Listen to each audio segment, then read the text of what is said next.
Hi everyone, welcome back to my channel. Hope you all are doing okay. Hope you all are doing fine. Guys, I just want to say thank you and thank you so much. We are 200 subbies, guys.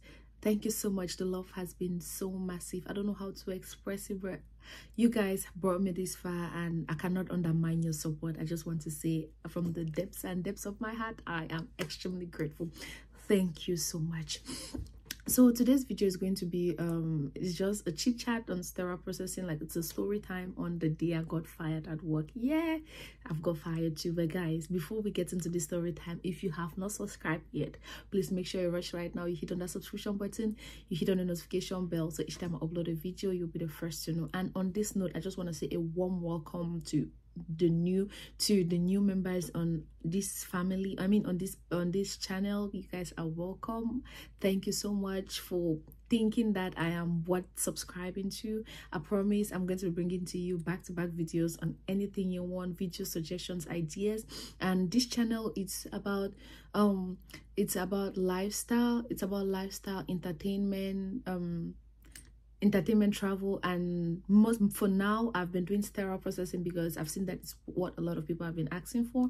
So I'm going to bring into you guys videos on sterile processing, but subsequently I'll be bringing to you guys videos on my lifestyle and, you know, all the little things that are happening in my life that I think is worth sharing. So today I'm going to be talking to you guys about the time I got fired in the sterile processing department. I'm always excited as I am to start this video.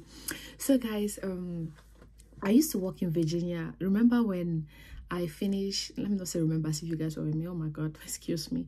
So when I was done with my internship, the 400 hours, Virginia hired me to work with them. So while I was working with them, I stayed with them for about a year and a half or so. So within that time, this is what happened.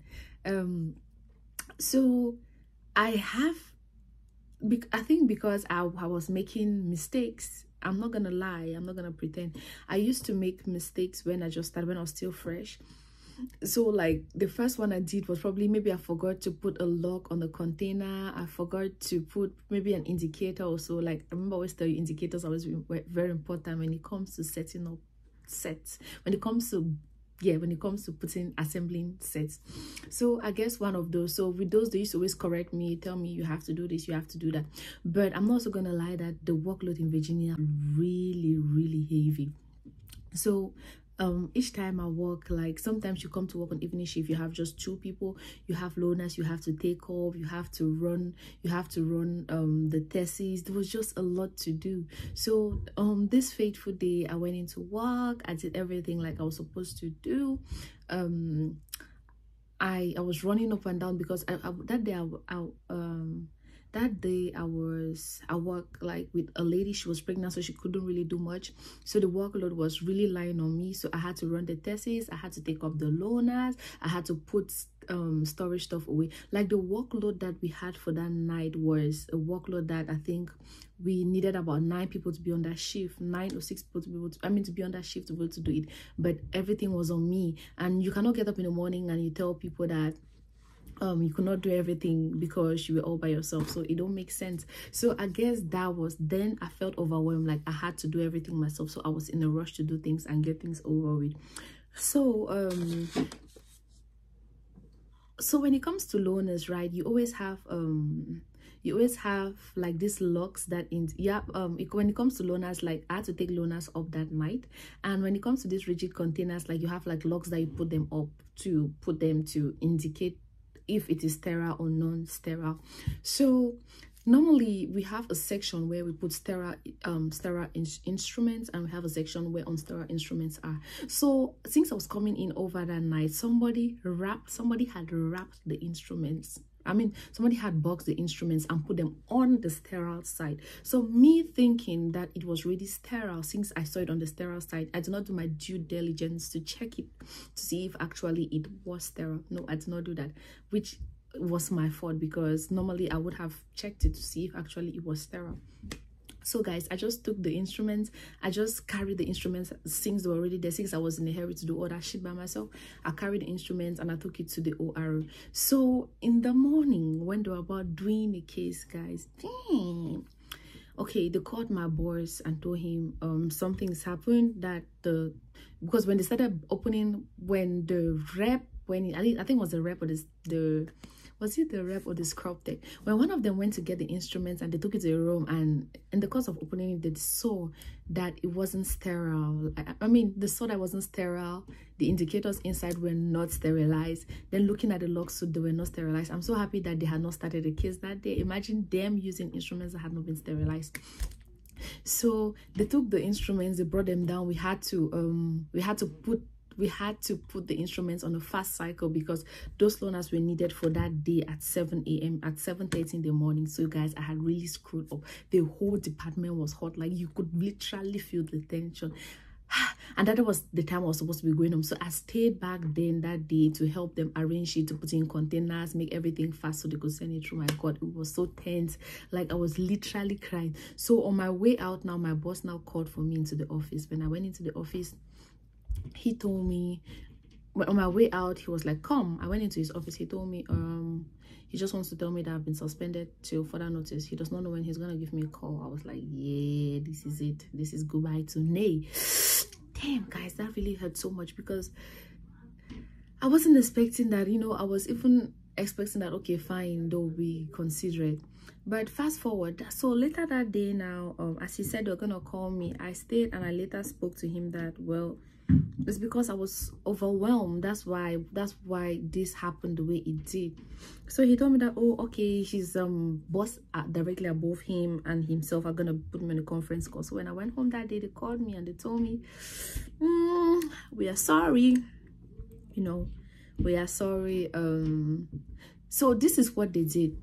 So they told me there was we have cameras in the department, that they're gonna check it to see what's wrong, right? Or what happened, that the instruments went up unsterilized. So for me, I was thinking that, okay, fine, if I'm taking the fall, like both of the person that put those instruments there was going to take the fall too, but I was the one who took the fall. Do you know why? Because the person that did that has been in that hospital for close to 15 years and I just started off, so definitely somebody had to take the fall. So the blame was on me, and I was like, okay, since I was the one that took it up there, then I think it's but fair that I should be the one that is sent out.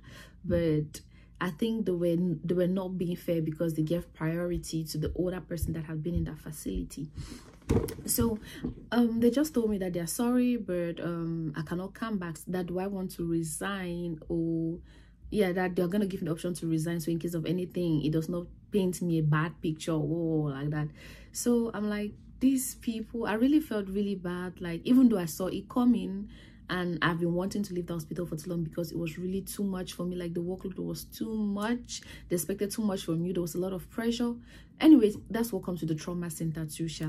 So that was how they kicked my butt out of that hospital. Yeah, guys. And one thing with all this that I've learned is, when it comes to sterile processing as a job, no matter how there's a lot of work, never you overwhelm yourself.